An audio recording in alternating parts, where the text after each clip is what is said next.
Every time you reply to a troll, even if it's to correct them, even if it's to give them facts, even if it's to clap back and feel good, you just handed them exactly what they wanted. Your attention, your reach, your energy. The worst people on the internet aren't trying to win an argument. They're trying to steal your focus, and it's working. They're like digital vampires. They feed on your attention, but they die without your light.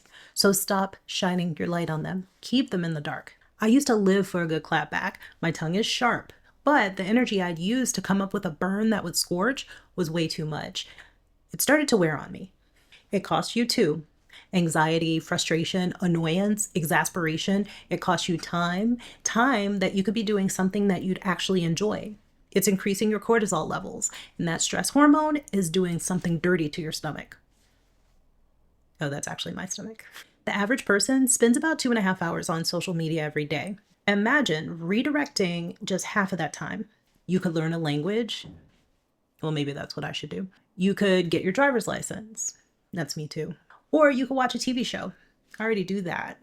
I just finished the 2nd season of Andor. Oh my gosh. If you haven't watched it, you really should. They brought a speech from season 1 to this season, and that speech always gives me goosebumps. Stay to the end so you can be inspired by it too. Anyway, the internet doesn't reward truth. It rewards engagement. And outrage is the easiest way to get it. Trolls figured that out a long time ago. They don't need to believe what they post. They don't need it to be right. They just need you to care enough to respond. I'm going to tell you something uncomfortable. When you respond to trolls, you're not defending the truth. You're promoting the troll. And they know it. And now you know it too. That viral tweet that made your blood boil, it was designed for you. Not to change your mind, but to hijack your feed. Arguing with trolls is like trying to put out a fire with gasoline. You think you're fighting, but you're really just fueling the flame. We think that we're winning by replying, but trolls aren't here for a debate. They're either pushing an agenda or trying to sell something. And guess what? They've got you right where they want you. Every reply you type funds a tech CEO's yacht. Meta made $164 billion last year. How much of that money came from your rage replies? You did this too. I've seen brilliant, thoughtful people derail their whole message trying to win against a troll. You post something hopeful like building community or supporting mental health, and then some anonymous account with a frog avatar replies with, "This is dumb, go get a job." And now you're off. Quote tweeting, replying, trying to put them in their place, but the algorithm can't tell the difference between love and hate. All it sees is engagement. So now your own audience is seeing the troll more than your message. Trolls aren't winning because they're smarter. They're winning because we won't shut up about them. But I have to call it out. Silence is complicity. No, silence to a troll isn't complicity. It's starvation. They don't grow in silence. They shrivel. They don't care if you agree or hate them.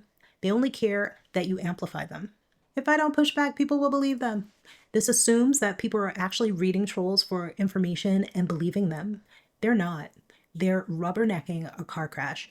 So let them look, but don't join in on the wreck. Your real followers come to you for your voice, not your reactions. Stay in your lane. Build truth consistently. Don't let trolls reroute your platform into a debate stage that you didn't even ask for. They're wrong. They need to be corrected. Trolls aren't wrong. They're performing wrongness for a paycheck or for clout or because it's the only way they feel heard, or they're just defending their cult. They don't need a thing. You're not correcting them. You're playing into their script. Winning an argument with a troll is like winning a screaming match in a stadium filled with bots. Even when you're right, you've already lost because now they're in your spotlight, even if you think they are dangerous. True hate does need to be stopped, but by not giving it airtime.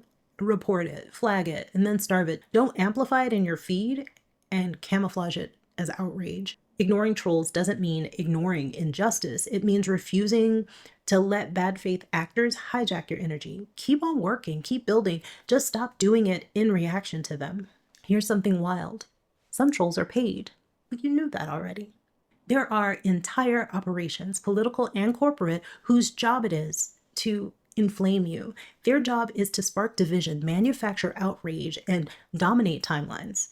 And you know what helps them win? You. Sharing their clip with, look how dumb this is. If you've ever posted something like, this person's a joke, congratulations, you just ran their PR. Trolls don't want you to agree. They just want a cameo in your feed. But I'm just standing up for what's right. I get it. I've done it. And sometimes it feels like a win, but the real win is building something that's better, not tearing them down. You want to stand for truth? Post it, live it, build it, but don't waste another ounce of your voice arguing with someone who thrives in chaos. You have a message. You have a mission, and trolls are the static trying to drown you out. If your house is on fire, you don't debate the arsonist. You put out the fire. So here's what we do. For the next 30 days, I'm challenging you to ignore every troll. Don't reply, don't repost, don't quote post, don't subtweet, don't screenshot them to dunk them, nothing. Starve them, mute them, block them, and then move on. This is more than just a detox. It's more like resistance. It's a protest against distraction. It's a stand for your own peace of mind. Use your voice for building, for connection, for truth that doesn't need to be a fight to be heard. Let's find out what happens when the trolls lose their audience. Let's find out how loud truth sounds when they are cut off. First, we need to identify our triggers. Is it politics? Is it conspiracy theories? Notice what makes you rage click. Then you're going to use the tools of the platform. You'll block, you'll mute, you'll filter. YouTube lets you hide toxic words. I've had people complain that they couldn't comment on my videos.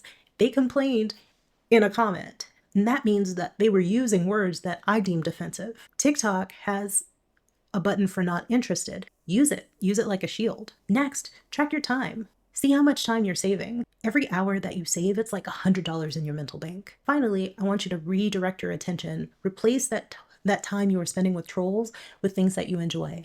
Maybe watching baking tutorials, learn origami, plant a garden, do guy things if that's what you like. What does my husband like to do? Take out your telescope and stare at the stars and the planets and the moon. Go ride a bike.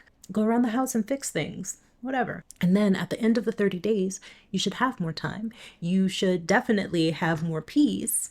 I got this idea from this TikToker. I linked this video in the description as well. Now let's talk about goosebumps. This is Kara Snimmick's manifesto. There will be times when struggle seems impossible. I know this already.